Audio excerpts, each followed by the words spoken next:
The Critshow contains elements of horror, fantasy violence, and adult language. Content warnings can be found in the episode description.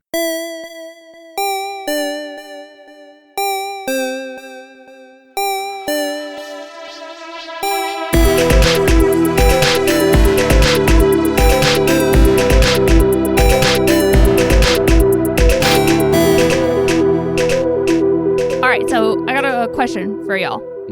So Jake and I are getting married, as previously mentioned. What? And sorry, I wasn't there for that intro. That's true. We have not told Kim beforehand. Yeah, Tass, Kim, we're getting married. So we're all of us together. All of us. Critshow wedding. Sorry to all of your partners. they can come too. And we're talking about eloping, right? Just saving money, even though that's still barely possible with a wedding these days. And, focusing on everything on the honeymoon. I mentioned that I had gotten engaged to a client that I work with pretty frequently at work. And he said, oh, yeah, send me an invitation. And I go, oh, well, we're eloping, so we're not sending invitations to anybody. And he goes, no, listen, this is what I tell everyone. Send me an invitation. I will not be there. I promise you, no matter what, I won't be there, but that's your ticket to a gift. And I was like, damn, all right, I'll print you out a single invitation.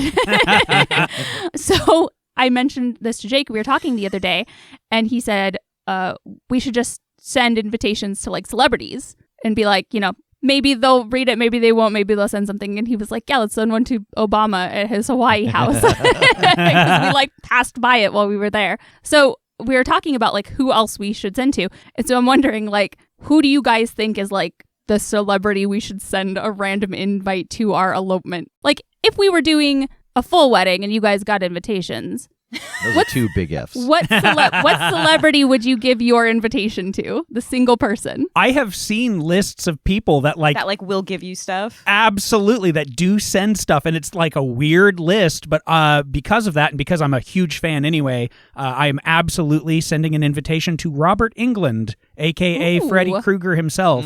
And there's a bunch of other people that apparently are like very into that and very flattered that they are invited by their fans. So yeah, do it. Absolutely do it. Forward me that list. I'll look for it. It was a year or two ago when I saw it, but yeah, I'll try to find that. Because I love the idea of sending out a bunch of invitations to celebrities, and then randomly we have like Robert Englund and Brendan Fraser and Obama show up to our elopement, and like nobody else. They're all just like, oh, we happen to have nothing planned for this weekend, and we were in the area. All three of us together. We were out here anyway. To be clear, that list I saw was people that just are like, oh, that's nice, and they send stuff. They don't show up. Man, I think I would forward my wedding invitation to 6-time Tony Award winner Audra McDonald, because she has 6 Tonys, so maybe she'd send one of them as like a present, because you don't need that many. I don't know what to do with all of these. I've run out of shelf space. I would want to send mine to someone that I could hire to show up as well. Like, I will absolutely make sure this person shows up. So like someone from a convention list, like Paul Rubens, or like just some random celebrity who has started going to like conventions, and it's clear that like, yeah, they'll show up a place for money. And I think I would give my just to see the look on your face when like some B-list celebrity shows up to your wedding. I've got some bad news for you about Paul Rubens, Ref. Yeah, that one might not go well. Or if he does show up, news breaking, okay? Absolutely the most memorable wedding on earth. Tass, you are falling, getting swept away by this avalanche of rock. You are still a fair distance away from the edge of the anvil, but you know that if not interfered with, this cascade will carry you to and over. What do you want to do? What's the landscape here? Like, is everything so crumbled that I'm being swept up? If so, I want to look for like an outcropping, like something that is stationary, that hasn't crumbled, that I can hold on to. But if anything is like solid enough that I can scramble up and against the flow, I want to try to do that. Why don't you give me a tracking survival roll to get the read of the landscape here? 8. All right. So you can tell that currently these are still large chunks, particularly like what's coming down off the surface that you were standing on. I think you can also tell from how this detonated, like how this is going down, that because there's so much dead space underneath and because so much of the mine is like old and probably rotten, it will quickly pulverize and powderize. So your time to work with still sizable chunks of rock is quite limited, but you have a moment. I'm going to take that moment, see if I can scramble up against this and get to flatter footing. Okay, give me an athletics acrobatics skill roll. All right.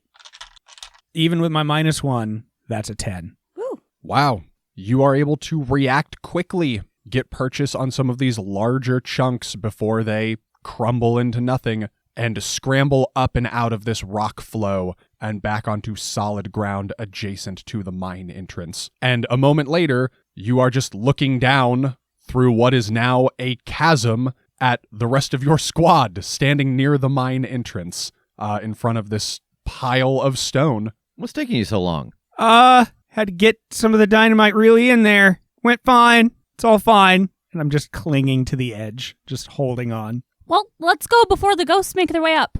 I just need a second. He's so dramatic.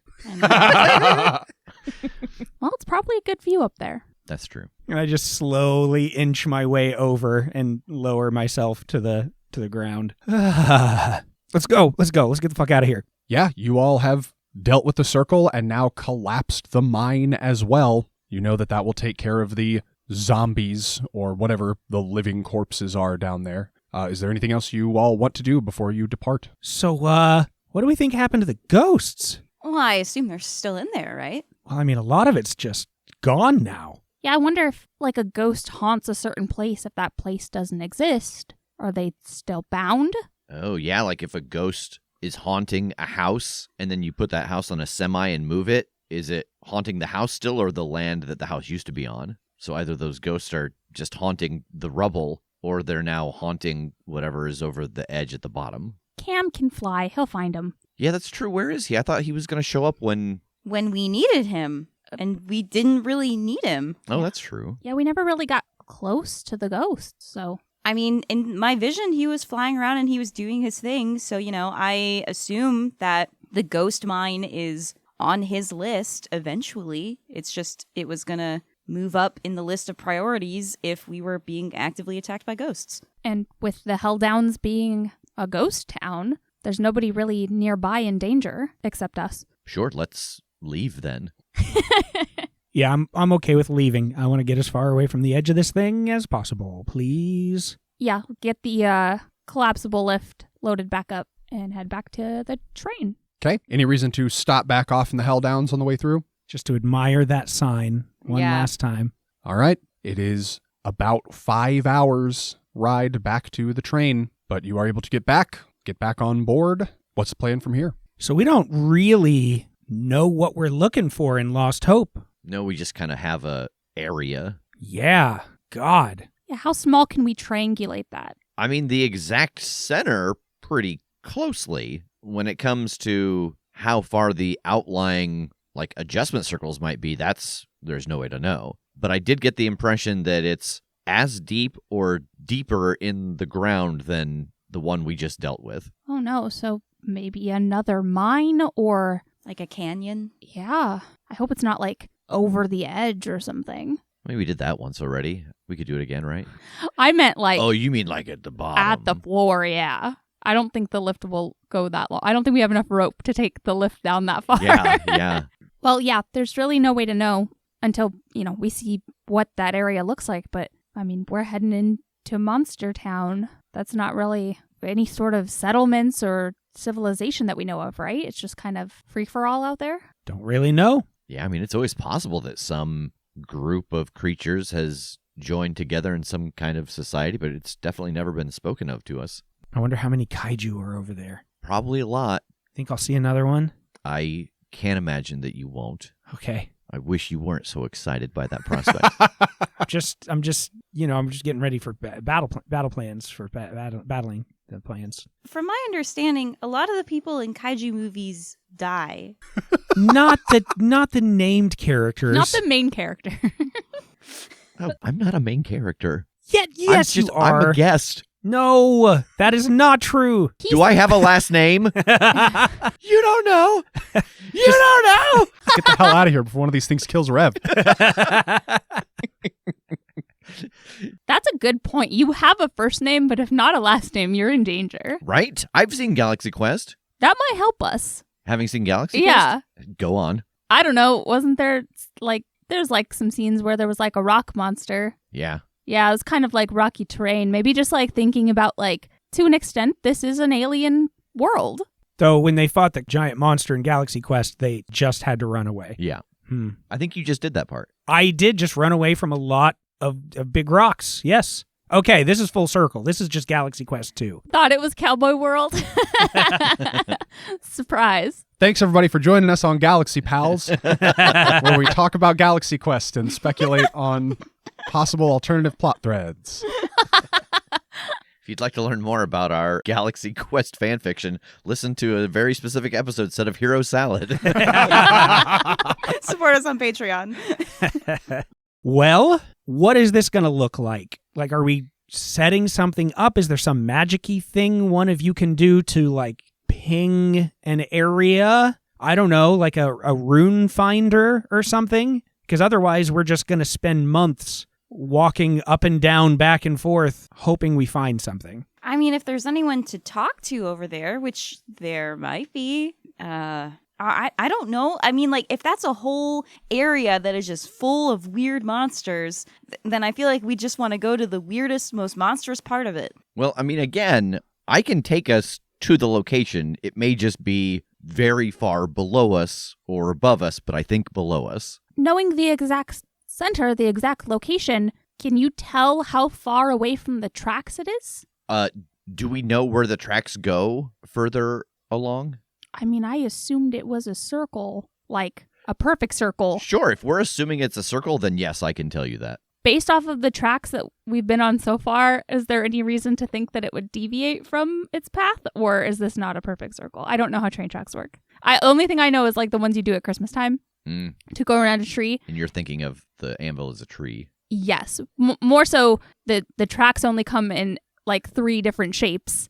There's a straight one, there's curved this way, there's maybe a little twisty, but if you do all the circles, it makes a circle. Yeah, have we been doing a circle this whole time? The course you all have been on has pretty much been a circle.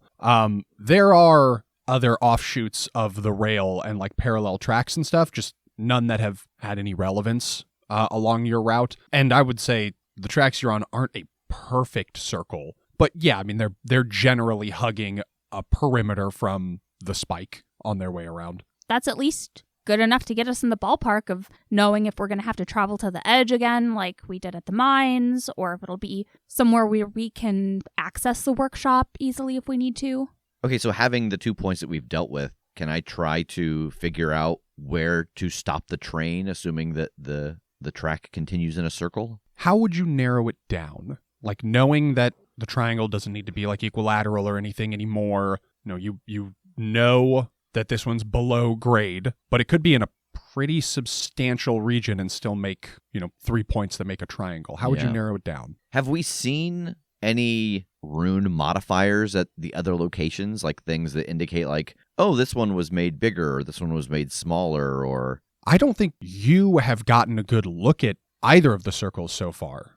Megan got a good look at the bell. Mm-hmm. Kim saw the ones in the tavern. Yeah. And you all probably saw the one that came in on that pickaxe just now. Yeah. We've all seen the ones in the tavern because she drew those for us. Right. But yeah, not the bell. I think this would kind of be a test of Megan's recall, probably, and then what you can glean from it. Okay. So, Megan, I think you could use a skill, give me an awareness roll, because I think that's the best way to determine, you weren't scrutinizing the runes on the bell, so what did you notice and happen to retain? Right, yeah, because I just kind of looked over them when I was trying to get Cam out. I wasn't sure if anything bad was going to happen, but it's not exactly like I could go, oh, I know exactly what this is. Warning, do not release bad or something.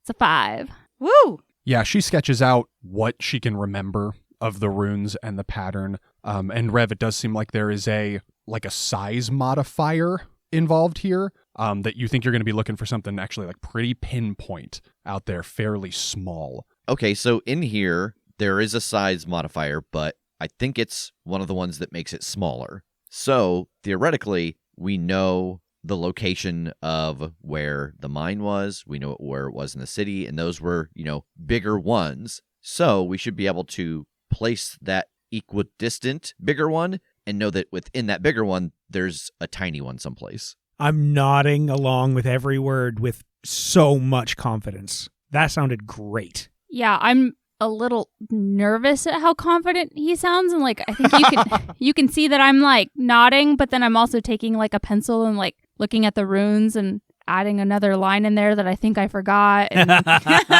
erasing a different part, being I hope that doesn't change anything, but Wait, I'm pretty sure. What? Huh? That tail. Yep. That tail was there or wasn't there? Yeah.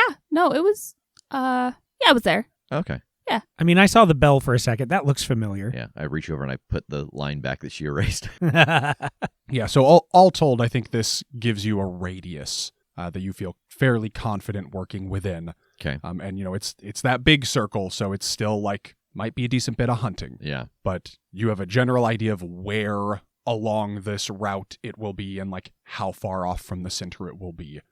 All right, let's go. Yeah, I'll start the train. And the idea is that, we know the location of the two big circles. I'll set the third one on the map and kind of stop the train once it's in the middle of that, knowing that we need to scour that larger circle for the more specific area. Okay. Cruz gives you a wave, fires up the engine, and gets you all rolling.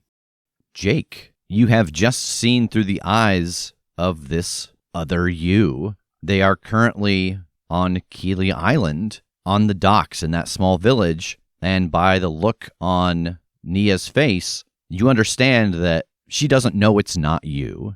I'm trying to think if there's any way that, I could glean anything of other me's intent in this situation. I know how Nia's reacting to him. I can't really think of a way, though, without seeing my reflection or something of trying to read, what's behind his eyes. Yeah. Probably not. I mean, I know where he is. Yeah. Yeah. That's all I could think of. I feel like the next step's just got to be to get close to him. So, yeah. All right. This vision cuts out, and as it cuts out, you hear Detective Early setting down a large stack of papers on one of the tables. Well, I know where he is. Oh, do you? Yeah, he's in Hawaii. Oh, must be nice. Must be fucking nice. He's with somebody that I know, and from what I can tell, she doesn't realize it's not the real me. That makes sense. I mean, we only really kind of knew it wasn't the real you because we'd heard through a couple of back channels that you were no longer empowered by the gods. Man, I don't know what he's up to. I mean, if we can get there, I'd like to try to talk to him, but I couldn't really glean anything off the vision. I just know where he is now. Well, I can work on trying to get us there. Here's the reports from the attacks that we've got, if you want to take a peek at them. Yeah, I'll trade you jobs. Sounds good. He pulls out a very odd-looking phone. You can see that it's got symbols etched into it, and he takes a step towards the door and starts dialing, leaving you to the paperwork. Okay, I want to start flipping through, looking for patterns, looking for connections. Yeah, why don't you investigate a mystery? That is a 9. All right, you get a hold 1. I guess in looking for patterns among the details, I'm going to go with what is being concealed here. So as you go through these reports, the thing that you discover is that in all of these reports, all the interactions that people around him were going fine until something happened that he butted up against the idea that he wasn't the real Jake. As soon as there was some kind of pushback, you find one comment from someone who encountered him that said something about, oh yeah, I saw you were doing magic before, what happened with that? That it's like a switch. He instantly gets violent. And it doesn't even seem that he's violent at the people around him. It's just a lashing out at the environment. Huh. Well, yeah, I'll head back over to the detective. Did you find anything? It seems like he's, I don't know if he's unaware, but he's not taking it well when confronted with the idea that he's not the real me. Oh. There's this group, they call themselves the Awoken, and they're like shit stirring, trying to cause a rift between the supernatural and the non-supernatural communities. I suppose this might be their handiwork, that, I don't know, maybe they tried to make a me that would give me a bad name, but it forgot that it's not the real me or something. I'm not sure. All right, so how does that line up with You said you wanted to talk to him. Yeah, I don't really know how to approach that conversation if a hint of that conversation is what sets him off. Right, or what about seeing your face? Great point. I mean, that I could probably do something about. I got like wigs and fake noses and stuff. Oh, some old-fashioned espionage. Yeah. Ooh, yeah. Ooh, now I'm very into this idea. I like you it. You use the word espionage. Yeah. I don't know. I mean, not having that conversation isn't really an option. Like, the alternative, there are two alternatives to having that conversation. One is just kill him before anything's ever learned, and I'm not cool with that. And the other is I just cease to be me and let him take it from now on. Oh. Well, you'd have to put out some kind of announcement about hey, don't contradict this guy. Yeah. I don't like that one either. If you did that, you think you could saddle him with your debt? Might be worth it. I mean, yeah, almost certainly. How attached are you to the name? But yeah, I could at least get close to him with just a good old-fashioned disguise, probably. Man, I mean, I have the ability to I don't know what he is. I've got the ability to kind of suppress magic. I could just kind of shut down whatever's going on. But again, not knowing what he is or how he's powered, I would hate to accidentally shut him down, to kill him. If there was some kind of thrall over him, I could put a stop to it. But if there's something giving him life force, I don't want to end that. I don't know. Maybe we can get him in a cage, basically. I wonder if we can lure him into somewhere that when he starts freaking out, we've got him sufficiently contained. Oh, someplace where he can't do a bunch of damage, or someplace where he's actually contained? I was thinking more where he can't do a lot of damage, or where the damage he does doesn't matter. But somewhere that I could be close and, have time to see what's going on with him, to try and talk to him, to try and get through to him and determine whether or not that's possible. All right, so, what kind of place would that be, and what could you do to lure him there?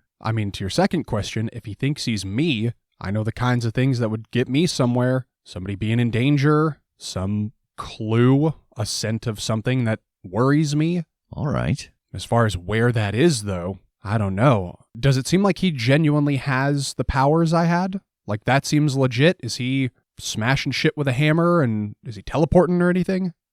Yeah, from what you've read in the files, he is very clearly demonstrating all of the powers that you had, even to the point of being able to, channel lightning down. I don't mean to toot my own horn, but that guy's currently a powerhouse. Yeah, that's kind of what I was afraid of. And the only way to keep him from leaving is to ward him in. Again, assuming his stuff actually works the way my stuff worked. Oh, ward him in, you can, stop him from teleporting away? Yeah, get him on site, finish up a ritual, fill in the last rune, whatever, that could actually trap him in a place with me. If you had to guess, because it sounds like you're kind of putting yourself in the Thunderdome with him, how you used to be and how you are now, what happens if the two of them end up fighting?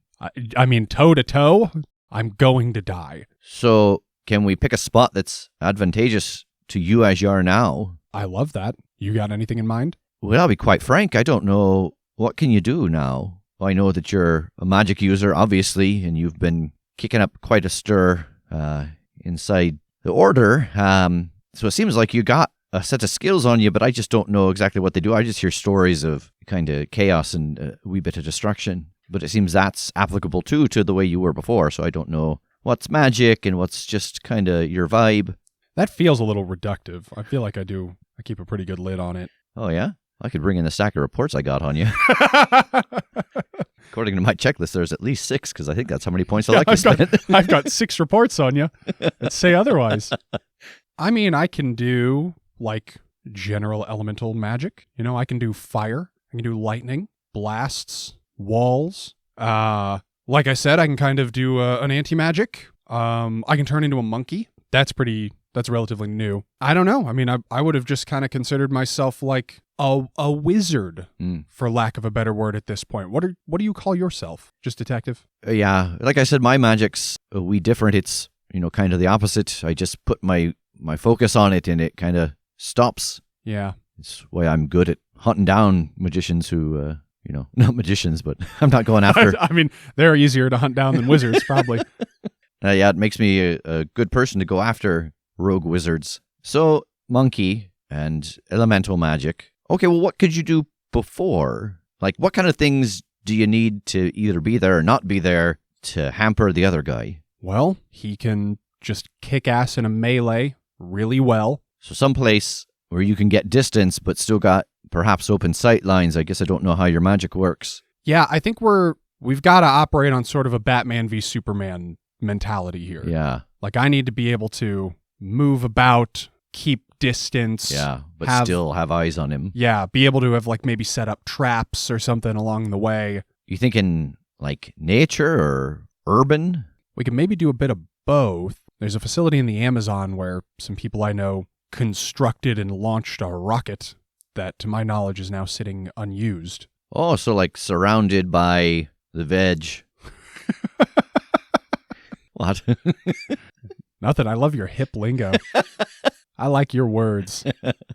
So surrounded by that, but then it also got the open area from all the construction and the launch and whatnot that you'd need. Yeah. Different types of structures, places I'm familiar with. I don't know how far back his memories go. Or like if they're current, but just like wrong. You know, like if they've been partially overwritten, like he knows everything up to now times, except he remembers it as having divine powers. I don't know. But yeah, I mean, that would get him away from people and civilization for sure. And it might give me a little bit of home field advantage. Well, the tree line would certainly give you a place to hide the magic if you're going to put some wards up and essentially trap him in.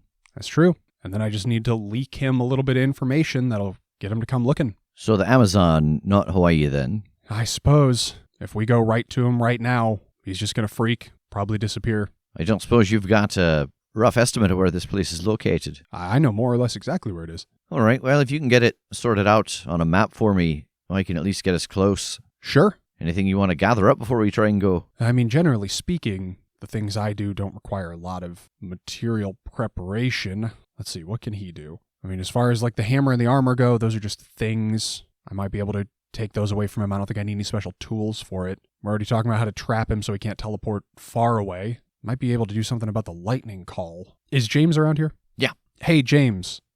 Yes? Could you help me devise a gizmo here? If I'm going to have to go fight an old version of me who can call down lightning, I'm wondering if I can make some kind of like lightning rod or like, I don't know, something that could like absorb all of that energy and then fire it back at him instead. Oh, I see.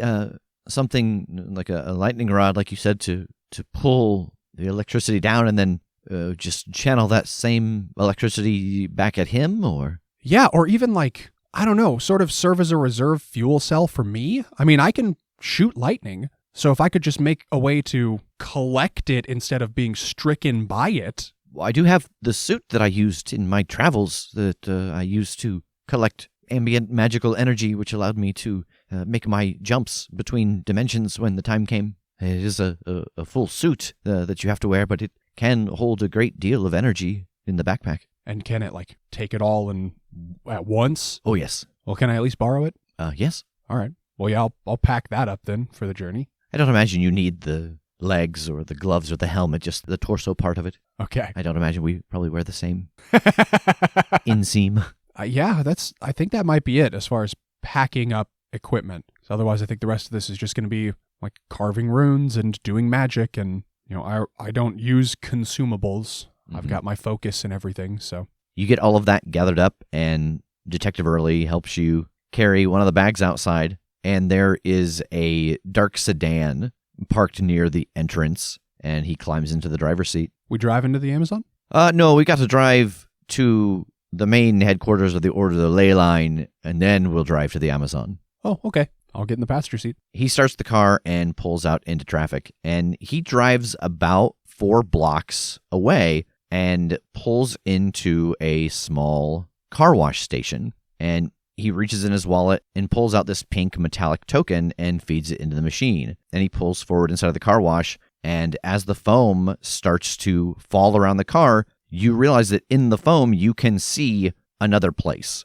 And as the car is covered in the foam, water hits it, washes it away, and you're sitting inside of an enormous stone room that is lit by mechanical lights all across the ceiling. There are a dozen different locations marked out with yellow paint, very similar to the one that this car is sitting in. I love this. Yeah, not all of us are magical enough to use teleportation, but they found a way to use some of the elements and the magic in the ley lines, essentially use those ley lines as kind of elemental pathways. I want to get a good look at this, like, parking spot. Like, I want to try and learn what I can from this. Yeah, so it's interesting. The parking spot itself really is just kind of a, hey, don't stand here. It is just marked out with a, this is where something's going to arrive. But as he sees you kind of examining it, he's like, yeah, the bulk of the magic's in the car wash. Obviously, it's not a car wash all over the world. That just happens to be what works out in some of the more populated areas. I give him a look, and I'm like, of course, somebody of your skill level wouldn't be able to see the magic here. And I run my hands across the yellow paint on the ground. Yeah, and he looks at it. He's like, oh, is that right? Huh. No, it's not. Oh. It's just a parking space. Oh, okay. Well, we're going to switch vehicles because I don't know this is going to be all that useful to us in the kind of environment you described. And he leads you out through a honeycomb of rooms that are very similar to this. In fact, it's really hard to keep your bearings of just like north and south, but it's entirely deserted. There is no one else in here as he walks you through these large cavernous rooms with these yellow spots marked out. And after a couple of turns, you come into a room that has a pretty severe looking SUV sitting in the corner. I figured this might be more beneficial to us. Oh, yeah, I think this will do. All right, so we'll see how close we can get. It might be a bit of a drive, but we're at least going to be Amazon adjacent. And he climbs into the SUV and pops the trunk for you. I'll throw my gear in and then hop in the passenger seat. He starts driving towards one of those parking spaces, and in the middle of all of that yellow paint, for a brief second, you do see a flash of blue. Aha! And you vanish. It's about 3 hours later, and you have been able to navigate him towards the launch pad. You come out. Everything is pretty much the way that you remember it. Some of the foliage has encroached a little closer than it was before, but it seems like after the initial use, this place was just kind of left to be in case it is needed again. But there's still the tower, there's the barracks, and a couple other small buildings, plus the large hangar that it was built in. Okay. About how frequent have his freakouts been? Like, how long might I estimate I have before another one, before he might be a danger again? Yeah, from what you saw in those files, and even just looking at the dates, it really does seem like there's not a real pattern to it. It's hard to know if he's gone out more times than he's had these kind of attacks, but there's at least a couple of days between them. Well, then I think I'm going to just take the time that I feel that I need. I want to set up some circles, like some snares. I think I want to do one around the whole grounds of this place, and then like a couple smaller ones, like within narrower areas, maybe one within one of the buildings, that if I can get him in there, I can trap him in even smaller. Mm-hmm.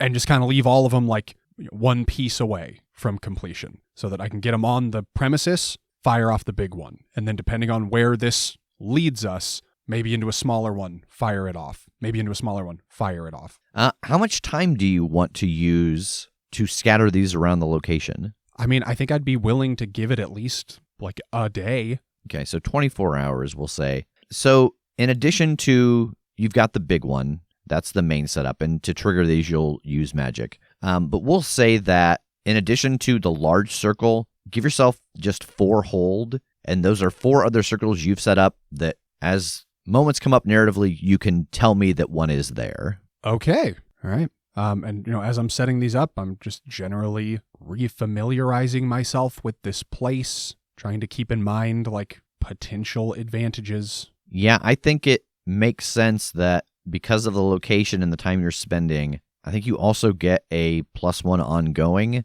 when you are trying to navigate the terrain. And as you start to butt up against the 24 hours that you've given yourself to kind of set up an ambush point, Detective Early comes up to you. Now, normally I'd insist on, being by your side when this happens, given I need to have record of everything and really just kind of generally understand what the hell's going on. But this situation seems a bit unique. I don't know if my presence is going to aid you. I don't know if it's going to make it worse. I think on this one, I'm happy to let you decide what it is you'd like me to do to help out, even if that just means you want me outside waiting to break the bubble if there's an issue, or I don't know if a situation's going to come up where you wish he could get away and he can't, if you want me to break it, or... I think it might be best to have you close to the perimeter. I mean, you'll be able to pass through, but just in case something goes wrong that I don't make it out of here and you need to report it back, leave him trapped or whatever. Although, to be fair, circle's only going to stop him from teleporting. He could run off on foot. Oh, I see. Is he fast? No, not especially, but he can kind of like Hulk jump. Oh. Once he breaks the perimeter of this place and he gets outside the circle, then all bets are off again. All right. I'm sort of banking on the fact that I can keep him sufficiently engaged within here. Well, I've got something I can put in the car. If I need to take off, I can be out of here in an instant. But otherwise, I'll stay in the car and just keep an eye out, see if anything needs my attention. Okay. Well, the last thing we need to do is somehow disseminate some information that'll bring him here. Yeah, what exactly would draw his attention but wouldn't bring the attention of local authorities or something? I wonder why in his brain he's not working with the team. Because if he thinks that Tass is alive and out there somewhere, then, some kind of danger to Tass, some threat of like, come alone or else. But I just don't know. I have no way of knowing. Hell, I could feed him what brought us here. A rocket ship? Well, that they were trying to construct this new facility and that something was haranguing them. Oh, you didn't come here to actually work on the rocket itself. Oh, no, God, no. We're not smart enough for that. We came here to stop a pest, basically. Oh, I see. But it would all hold water. I mean, if he's got memories of it, then he might be like, oh, something else is going on there. And if he doesn't remember this particular thing, the names and the phenomenon should be enough to bring him here because it was enough to bring me here. All right, so what's the information we're going to kick out into the dark underbelly of the paranormal world? That there's some kind of secret project going on at a joint supernatural orbital defense substation in the Amazon, and some nefarious creatures trying to interfere with it. Sprinkle in a few hints that maybe it's related to a giant bat.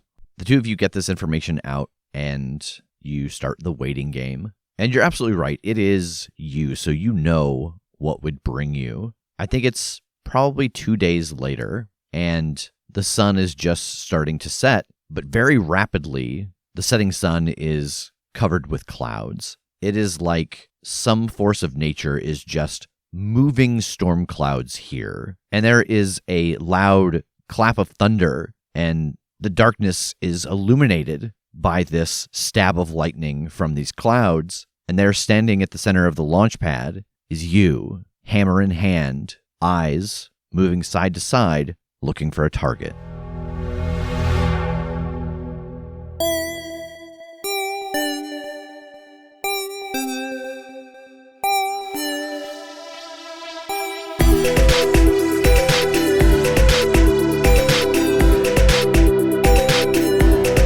The Critshow is a Critshow Studios production, edited and produced by Brandon Wentz with music by Jake Purley. You can find more information about us at thecritshowpodcast.com. To keep up to date with upcoming live shows, contests, and other special events, follow us at The Crit Show on Facebook, Instagram, and Twitter. For even more weekly content, join us at patreon.com/thecritShow.